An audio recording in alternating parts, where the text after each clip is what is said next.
गोरखपुर में राप्ती नदी खतरे के निशान से 3 सेंटीमीटर ऊपर बह रही है। इस संबंध में एडीएम फाइनेंस विनीत कुमार सिंह ने बताया कि गोरखपुर में तहसील सदर के 4 गांव शामिल हैं। इसके अलावा सजनवा और गोला के गांव भी प्रभावित हैं, जहां नाव चलाने के निर्देश दिए गए हैं। लोग नाव से अपने घरों पर जा रहे हैं, लेकिन अभी गाँव पूरी तरह डूबे नहीं हैं। हम लगातार स्थिति पर नजर बनाए हुए हैं। राप्ती नदी फिलहाल खतरे के निशान से 3 सेंटीमीटर ऊपर बह रही है और हम जल स्तर पर भी कड़ी निगरानी रख रहे हैं।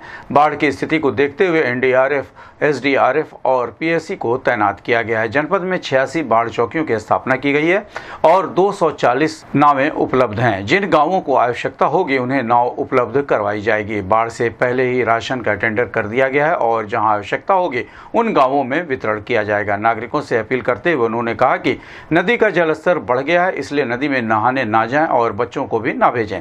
इस संबंध में गोरखपुर न्यूज़ से बात करते हुए एडीएम फाइनेंस विनीत कुमार सिंह ने ये जानकारी दी। कल जिलाधिकारी महोदय के द्वारा सभी विभागों के अधिकारियों के द्वारा सभी बंधों का और साथ ही साथ जो हमारा तरकुलानी में रेगुलेटर उन सभी का निरीक्षण भी किया गया था और कहीं पर किसी प्रकार की ऐसी स्थिति नहीं उत्पन्न हुई है जिसमें ये कहा जाए कि अभी बहुत अधिक एरिया हमारा बाढ़ प्रभावित हुआ है।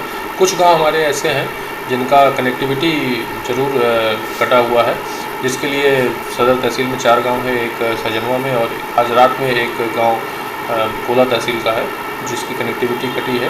उसमें नाव चलाने के लिए निर्देशित किया गया और सभी गांव में नाव चलाई जा रही है।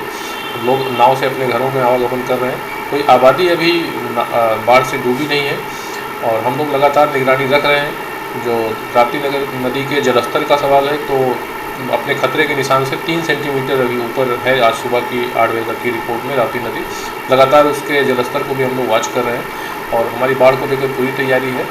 सभी विभाग एक्टिव हैं, सभी पुलिस की तैयारी और पीएससी की तैयारी, साथ ही हमारा एनडीआरएफ, एसडीआरएफ सभी की तैयारी पूरी है। सर, कितनी बाढ़ चौकियाँ बनाई गई हैं और कितनी नावें और बोट लगाए गए हैं? ज़िले में टोटल 86 हमारे बाढ़ चौकियाँ हैं और सभी ज़िले में मिला के हमारे पास लगभग 240 के आसपास बड़ी और मझौली नाव है जो कि अलग अलग गाँव में है। सभी नाविकों का डेटा हमारे पास है। जिन गाँव में आवश्यकता होगी तो सबसे पहले हम लोकल स्तर की जो नाव है उनका उपयोग करेंगे। अगर अधिक आवश्यकता पड़ेगी तो हम बाहर से भी नाव मंगवाएंगे, उसका टेंडर हमारा हो चुका है। सर, जो ऐसे गांव हैं जो प्रभावित हो सकते हैं उनके लिए राशन और जो दवाएं हैं उनकी व्यवस्था समुचित की? हमारा टेंडर हो चुका है राशन का। हमारा जो L1 के आधार पर जो हमारा टेंडर है वो फाइनल हो गया है। उसको निर्देशित भी किया जा चुका है कि वो अपनी पूरी तैयारी रखे। ज़रूरत पड़ने पर हम उससे 24 से 48 घंटे के अंदर राशन किट का आपूर्ति के लिए पत्र जारी कर चुके हैं और वो उसके लिए पूरी तैयारी उसने कर भी ली है। उसको स्थल भी दिया जा चुका है जहाँ पर राशन किट की तैयारी करेंगे। साथ ही मेडिकल किट के लिए सीएमओ साहब से बात हो चुकी है। उनके द्वारा सभी पीएससी सीएससी पे सभी आवश्यक दवाओं की व्यवस्था की जा चुकी है। एंटी स्नेक वेनम की व्यवस्था की जा चुकी है।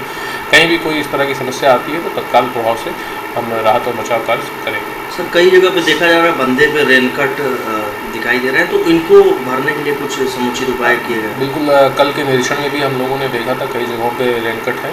रेनकट को भरने के लिए संबंधित विभाग पीडब्ल्यूडी और सिंचाई और बाढ़खंड को निर्देशित किया गया है। लोग युद्ध स्तर पर काम भी कर रहे हैं। जहाँ भी रेनकट इस तरह के हुए हैं जो खतरनाक लेवल के हैं उनको पहले भरा जाएगा। साथ ही साथ जो अतिरिक्त रेनकट हैं उनको भी साथ लगातार भरने का प्रयास हो रहा है और भरा भी जा रहा है। जैसे अभी हमारे पास जो डेटा आया था कि पीडब्ल्यूडी विभाग के 30 ऐसे स्थल चिन्हित हुए थे जहाँ पे रेनकट हुए थे, जिसमें से 20 को उन्होंने भर भी दिया और बाकी 10 अगले 1 से 2 दिन में वो कंप्लीट कर देंगे।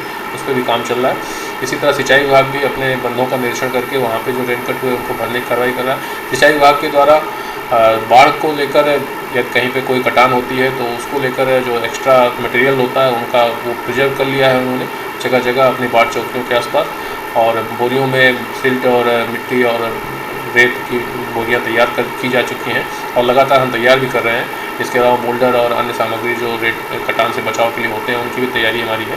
तो जैसे भी अगर कहीं पे कटान की स्थिति उत्पन्न होती है तो तत्काल हमारी तैयारी रहेगी जिससे कि उसको तुरंत उस पर नियंत्रण किया जा सके। सर, जो ग्रामीण है, खासकर गाँव के लोग हैं जहाँ बाढ़ प्रभावित क्षेत्र होता है और खासकर देखते हैं हर साल दुर्घटनाएँ जो होती हैं बच्चे ज़्यादातर डूबने की घटनाएं हो जाती हैं, तो उनसे क्या अपील आपकी गाँव वालों से? सभी ग्रामीणों से भी मेरा अनुरोध है। लगातार हमारे द्वारा जागरूकता कार्यक्रम भी चलाया जाता है। पिछले साल और इस साल भी हमारा राहत चौपाल भी सभी गाँव में लगाने का कार्यक्रम चल रहा है।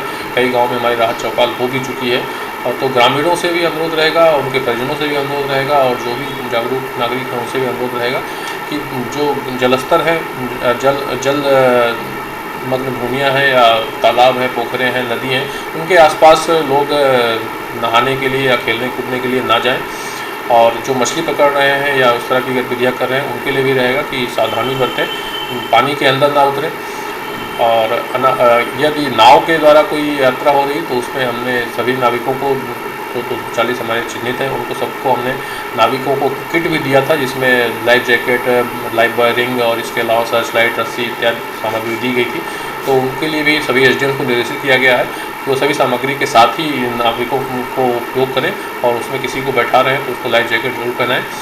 और तहसीलों को भी लाइफ जैकेट पर्याप्त संख्या में दिए गए हैं, जहाँ भी आवश्यकता होगी तो उसका उपयोग करें।